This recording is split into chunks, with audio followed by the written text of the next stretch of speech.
दोस्तों, मेरा नाम प्रशांत कुमार बैरवा है और आप मेरे साथ ये वीडियो देख रहे हैं व्हाट इज़ कंप्यूटर और कंप्यूटर किस तरह से काम करता है। तो दोस्तों, जाने अनजाने में हम सभी कंप्यूटर का इस्तेमाल करते हैं। हम सुबह शाम कंप्यूटर कहीं न किसी तरीके से इस्तेमाल करते हैं। चाहे हम एटीएम पे गए हों, चाहे हम किसी मॉल में गए हों, चाहे हम किसी दुकान पे गए हों, हम मोबाइल यूज़ कर रहे हों या फिर हम हॉस्पिटल में हों, किसी भी जगह पर हम हों, बैंक में हों, हम कहीं पे भी हों, हम जाने अनजाने में कंप्यूटर का इस्तेमाल करते हैं।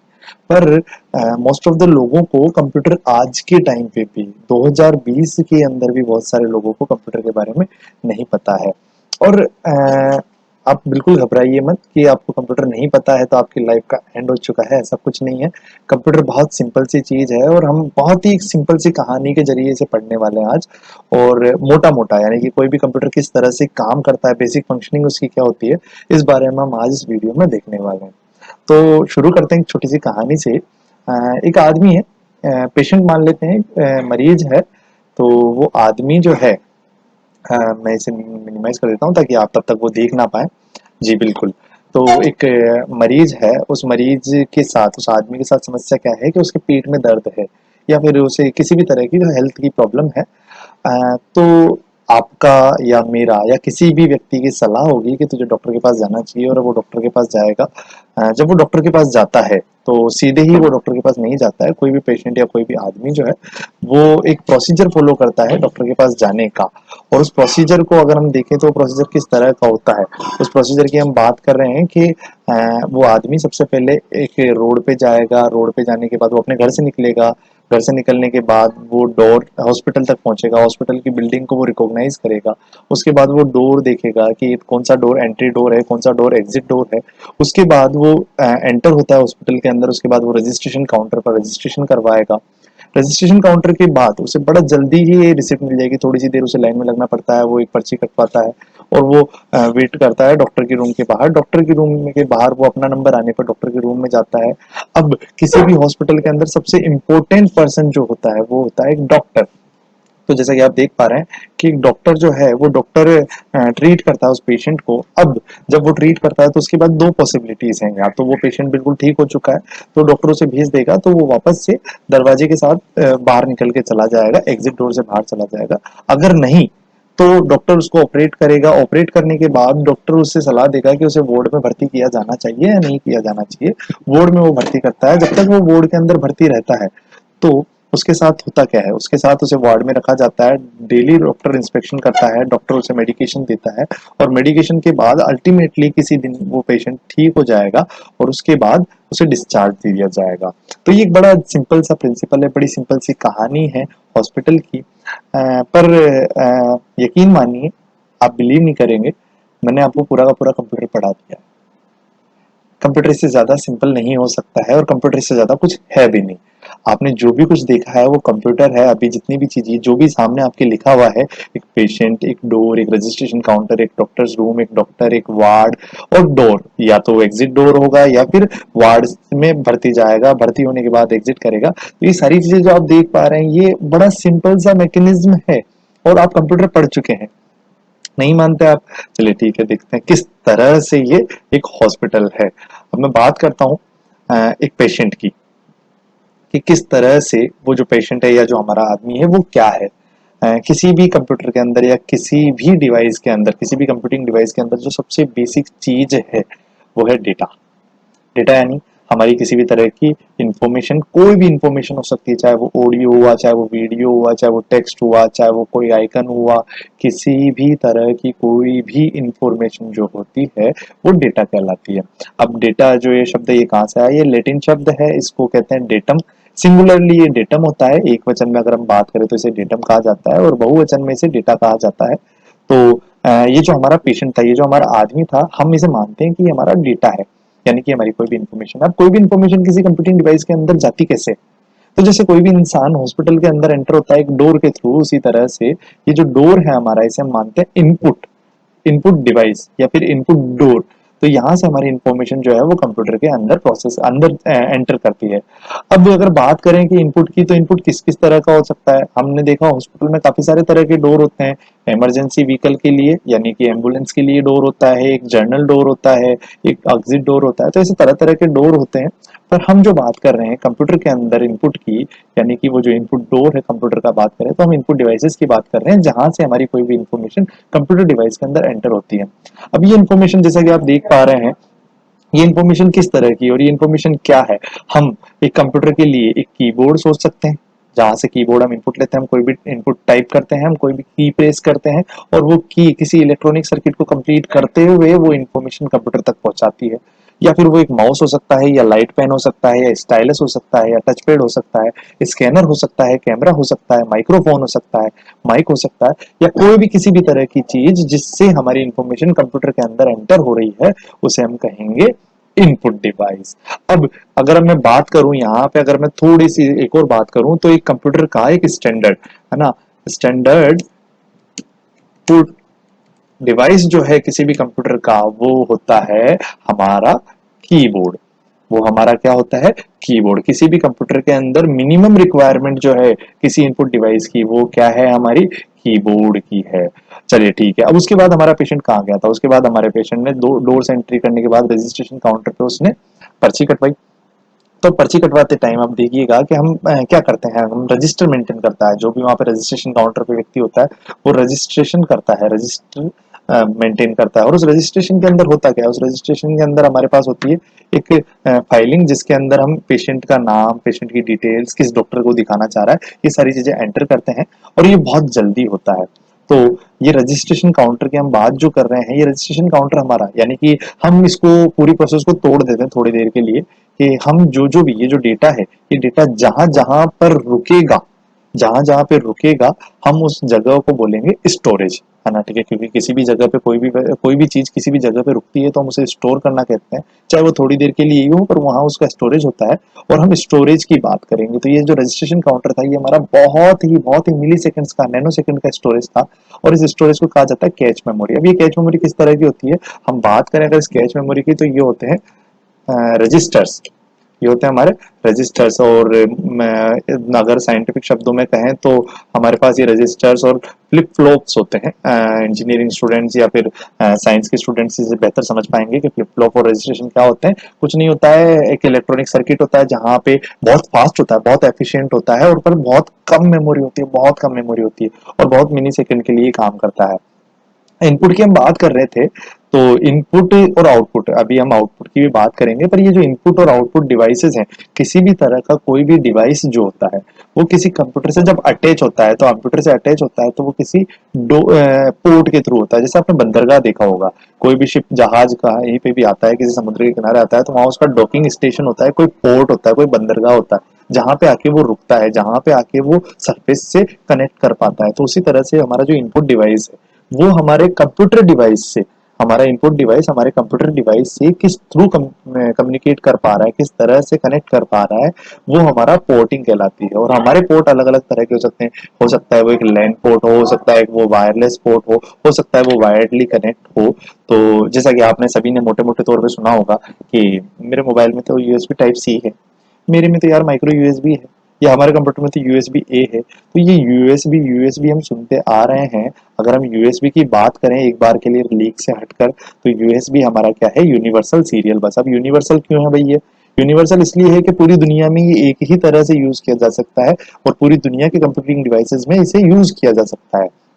तो ये यूनिवर्सल डिवाइस कहलाता है, यूनिवर्सल बस है। अब ये सीरियल बस, यूनिवर्सल सीरियल बस, ये सीरियल क्या है, सीरियल का मतलब होता है दोस्तों, सीरियल और पैरेलल दो कॉन्सेप्ट होते हैं। हम सीरियल की बात करें अगर यहाँ पे, तो सीरियल का मतलब होता है एक के बाद एक। और बस, बस क्या करती है, बस किसी भी चीज को, किसी भी व्यक्ति को, किसी भी सामान को, किसी भी चीज को एक जगह से दूसरी जगह लेके जाती है। तो हमारा इनपुट डिवाइस क्या कर रहा था, हमारा इनपुट डिवाइस इंफॉर्मेशन को एक जगह से दूसरी जगह लेके जा रहा था। कहाँ लेके जा रहा था, हमारा इनपुट डिवाइस नेचर से, सराउंडिंग से इंफॉर्मेशन ले रहा था, यूजर से इंफॉर्मेशन ले रहा था, और इस इंफॉर्मेशन को कंप्यूटर तक लेके आ रहा था। अब किसी वायर के थ्रू किसी तरह से लेके आ रहा होगा, और फिर किसी तरह से पोर्ट के थ्रू कनेक्ट हो रहा है। तो वो जो पोर्ट है हमारा, वो यूएसबी पोर्ट है, और हम यूएसबी के थ्रू कनेक्ट हो रहे हैं। और जो यूएसबी जो है वो यूनिवर्सल है, यानी कि वो सभी तरह के कंप्यूटिंग डिवाइस में लगभग एक जैसी ही होगी। और उस यूएसबी के अंदर हमारा डेटा किस तरह से काम करता है, जैसे मैं आपको कहूँ आई लव यू यार, आई लव माई व्यूअर्स, तो जब मैं आई लव यू बोलता हूँ तो आपके पास ये डाटा किस तरह से पहुंचा, पहले आई पहुंचा, फिर लव पहुंचा, फिर यू पहुंचा। तो एक के बाद एक जब हमारा डाटा पहुंचता है तो हम दूसरी हम बात करें अगर, तो हम डॉक्टर्स की बात कर रहे थे, हम डॉक्टर्स रूम की बात कर रहे थे, तो अब हमारा पेशेंट क्या हुआ, रजिस्ट्रेशन काउंटर से डॉक्टर के रूम तक पहुंच चुका है। अब ये डॉक्टर का रूम क्या था भाई, डॉक्टर का रूम हमारा कुछ नहीं है, डॉक्टर का रूम वहां है, वो जगह है जहां पे डॉक्टर अपना काम करता है, जहां पे डॉक्टर किसी पेशेंट को देखता है। अब हमारा पेशेंट क्या था, हमारा पेशेंट तो डेटा है, तो अब डेटा को हमारा डॉक्टर जो है वो प्रोसेस करेगा, हमारा डेटा जो है वो उसको ऑपरेट करेगा, तो वो जो जगह है जहां पे ऑपरेट करेगा वो जगह हमारी क्या कहलाती है, प्राइमरी मेमोरी। और हमारी प्राइमरी मेमोरी क्या होती है, रैम, फ्लॉपी डिस्क। ये जो हमारी है, ये हमारी जो रैम है या फ्लॉपी डिस्क है, या अगर हम और एग्जांपल लेना चाहें रोम है, या फिर ई प्रोम है, या फिर ई प्रोम है, ई प्रोम फुल फॉर्म अगर आप देखना चाहें तो रैंडम एक्सेस मेमोरी, यानी कि बहुत जल्दी रैंडमली जो एक्सेस किया जाता है, जिसके अंदर एक सीक्वेंसिंग चलती है प्रोग्राम्स की, और हम डेटा को रैंडमली एक्सेस करते हैं, यानी कि जहां पर है वहीं पे ऑपरेट करते हैं, तो उसे हम कहते हैं random access memory. ROM, read only memory, E PROM electronical programmable read only memory, E PROM electronically erasably, electronical erasably sorry electronical erasable programmable read only memory, या फिर हमारी फ्लॉपी डिस्क है, ये हमारी क्या है, प्राइमरी मेमोरी, जहां पे प्रोसेसर काम करता है। अब देखिए बड़ी सिंपल सी बात, कि किसी भी हॉस्पिटल के अंदर सबसे इंपॉर्टेंट कौन होता है, किसी भी हॉस्पिटल के अंदर कोई भी पेशेंट अगर जाएगा तो वहां पे सबसे इंपॉर्टेंट उस पेशेंट के लिए एक डॉक्टर। तो हमारा डॉक्टर जो है वो हमारा सबसे इंपॉर्टेंट पर्सन है किसी भी हॉस्पिटल के अंदर। उसी तरह से हमारे कंप्यूटर डिवाइस के अंदर, पूरे के पूरे कंप्यूटर के अंदर सबसे इंपॉर्टेंट जो है वो है हमारा प्रोसेसर। आपने जनरली सुना होगा, यार मेरे कंप्यूटर के अंदर तो i3 प्रोसेसर है, या i5 प्रोसेसर है, या i7 प्रोसेसर है, या मेरे मोबाइल के अंदर स्नैपड्रैगन 820 या 830 इस तरह का कोई प्रोसेसर है, या फिर मीडिया टेक है ना, इस तरह का कोई प्रोसेसर है।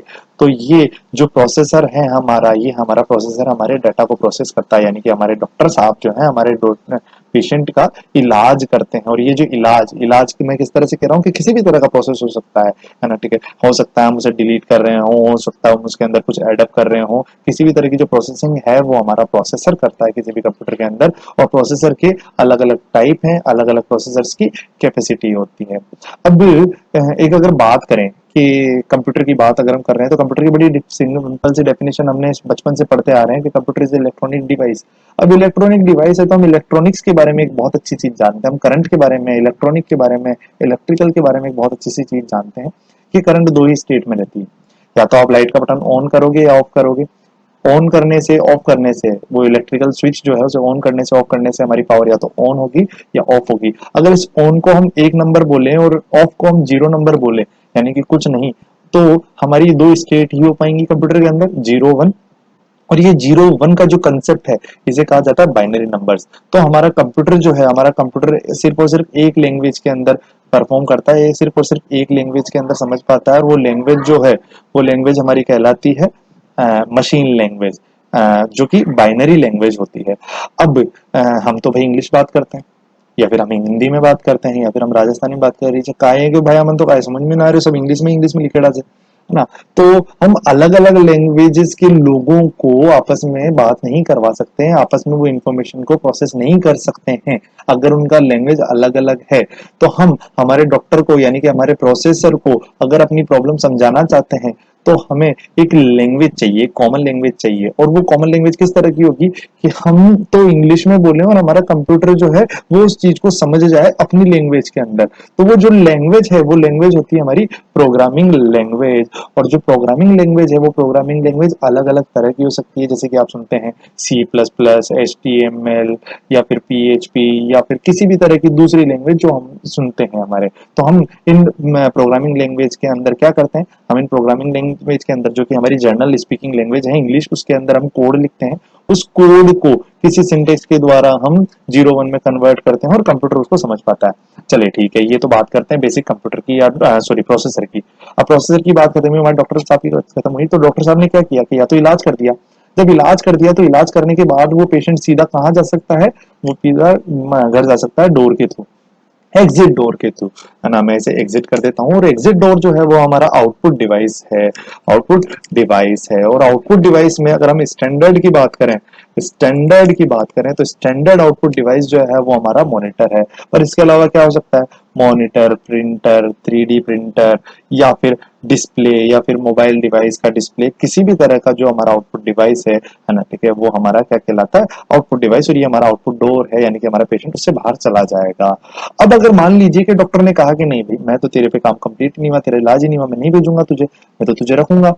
तो डॉक्टर कहाँ रखता है, हॉस्पिटल के अंदर, वार्ड के अंदर। और वो वार्ड क्या कहलाता है, वार्ड हमारा कहलाता है सेकेंडरी मेमोरी। अब ये सेकेंडरी मेमोरी का क्या सिस्टम है कि प्राइमरी मेमोरी की जब हमने बात की थी, तो प्राइमरी मेमोरी का मतलब जहां डॉक्टर ऑपरेट कर रहा है, जहां डॉक्टर ऑपरेशन कर रहा है, तो इस ऑपरेशन थिएटर को हमने क्या बोला, या इस डॉक्टर के रूम को हमने क्या बोला, प्राइमरी मेमोरी, जहां पे प्राइमरी टास्क हो रहा है, हमारा इलाज कर रहा है। पर मान लीजिए कि हमें बोतल भी चढ़ानी है, हमें ड्रिप भी चढ़वानी है, हमें टीका भी लगवाना है, या किसी भी तरह की और दूसरी जो चीजें हैं, कैथेटर वगैरह लगवाना है, हमें कोई भी चीज करनी है, तो उसके लिए हमें वार्ड में रुकना पड़ेगा। या डॉक्टर ने हमें इंस्ट्रक्ट किया है कि मैं वार्ड में रुकूंगा, तुम्हारे पे बाद में इलाज करूंगा, तुम्हें थोड़ा सा टाइम लो, तुम अभी ये दवाई लो, तो हम वार्ड में भर्ती होते हैं। डॉक्टर दोबारा से प्रोसेस करता है, यानी कि वार्ड के अंदर हमारा डेटा जो है वो लंबे टाइम तक रुकता है।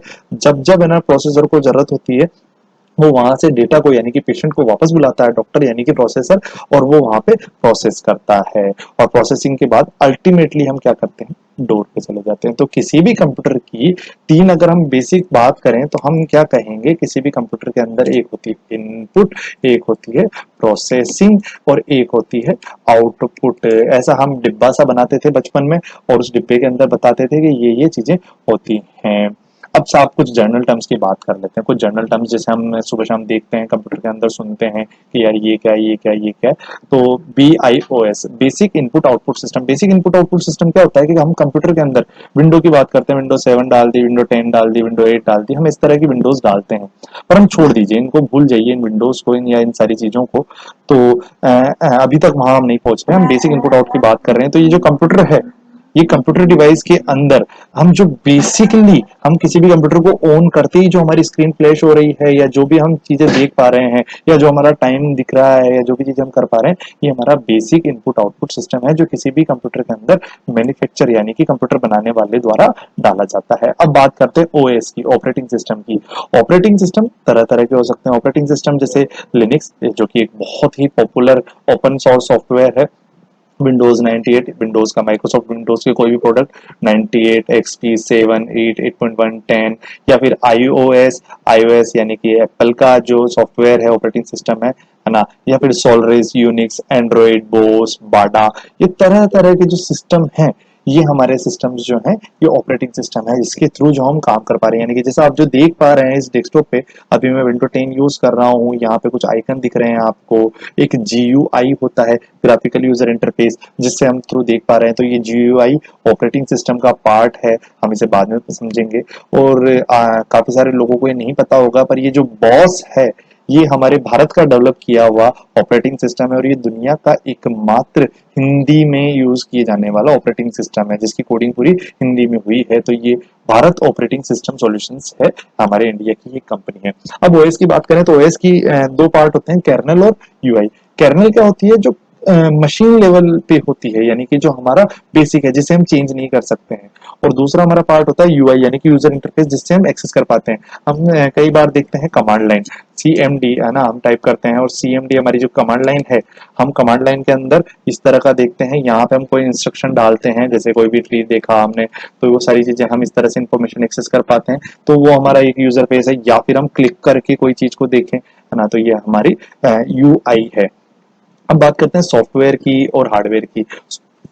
आई एम सॉरी, सॉफ्टवेयर की बात करें तो सॉफ्टवेयर किसी कंप्यूटर के अंदर एक तरह का नॉन वोलेटाइल ऐसी कोई चीज, जिसको हम टच नहीं कर सकते हैं पर यूज कर सकते हैं। हम उसे फील नहीं कर सकते, टच नहीं कर सकते, पर हम उसे यूज कर सकते हैं, हम उसे देख सकते हैं, हमारे सामने देख सकते हैं। तो जैसे यूटिलिटी सॉफ्टवेयर, जैसे कि ड्राइवर, ग्राफिक्स, साउंड। तो आप किसी भी कंप्यूटर के अंदर साउंड सुन पा रहे हैं, या वीडियो देख पा रहे हैं, या फिर कोई भी डिवाइस कनेक्ट कर पा रहे हैं, तो वो यूटिलिटी सॉफ्टवेयर है। और एप्लीकेशन सॉफ्टवेयर की बात करें तो जैसे आप कभी टाइप कर पा रहे हैं, क्रोम चला पा रहे हैं, ब्राउजर चला पा रहे हैं, सर्फिंग कर पा रहे हैं, तो हमारा एप्लीकेशन सॉफ्टवेयर है।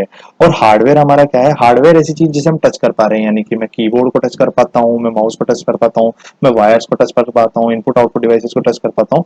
तो ये मेरे सारे क्या है? हार्डवेयर हैं। अब हमने जो मेमोरी की बात पढ़ी थी कि हमारा पेशेंट या जो हमारा डेटा है वो through out the operation, through out this पूरे इनपुट आउटपुट और प्रोसेसिंग के जो सीक्वेंस था, इसके अंदर कहाँ कहाँ पर रुका है, अगर हम बात करें मेमोरी में और सेकेंडरी मेमोरी में। कैच मेमोरी सबसे फास्टेस्ट होती है। ये मेमोरी हायरार्की है, यानी कि मेमोरी का एक चार्ट है जिसे बड़ी सिंपली समझा जा सकता है। काफी सारे लोग इसमें कंफ्यूज रहते हैं कि कौन सी मेमोरी कौन सी है, कौन क्या काम करती है। ये मोबाइल के अंदर 4 GB रैम ही क्यों है, 16 GB रैम क्यों नहीं होती, ये मोबाइल के अंदर 64 GB स्टोरेज क्यों है ना? ठीक है, स्टोरेज जब ये है तो 4 GB क्या है, तो इसे समझने में कंफ्यूज होते हैं। तो समझ लीजिए एक बार कि कैच मेमोरी सबसे फास्टेस्ट होती है, बहुत स्मॉल साइज की होती है, रजिस्टर्स और फ्लिप फ्लॉप कहलाते हैं हमारे। प्राइमरी मेमोरी जो होती है हमारी बहुत फास्ट होती है, थोड़ी बड़ी होती है कंपेरेटिव टू द कैच, है ना? जैसे कि 2 GB, 3 GB, 4 GB, 5 GB, 6 GB, 7 GB, है ना? ठीक है, एक्चुअली में 7 GB और 5 GB की रेंज नहीं आती हैं, ये 2 की पावर में चलती हैं। तो 2 GB, 4 GB, 6 GB, 8 GB या 16 GB, इस तरह से हमारी रैम होती है, हमारी रोम होती है। सेकेंडरी मेमोरी हमारी काफी स्लो होती है पर काफी बड़ी होती है, जैसे कि 1 TB, 2 TB, 10 GB, 120 GB, इस तरह की हमारी हार्ड डिस्क होती है। या फिर हमारा पेन ड्राइव हुआ या हमारा हार्ड ड्राइव हुआ। तो आप एक बार बेसिकली समझ चुके हैं, सारी की सारी चीजें कंप्यूटर के बारे में आप जान चुके हैं। बड़ा बेसिक है, समझने की कोशिश कीजिए। ये जो डॉक्यूमेंट है जिससे मैं आपको पढ़ा रहा हूँ, ये आपको नीचे लिंक में मिल जाएगा। प्लीज, अगर आपको पसंद आता है, जेन्युइनली आपको पसंद आता है, तो प्लीज आप सब्सक्राइब कीजिए, शेयर कीजिए, किसी के काम आ सकती है इन्फॉर्मेशन। धन्यवाद। जय हिंद, जय रोटी, जय बेटी।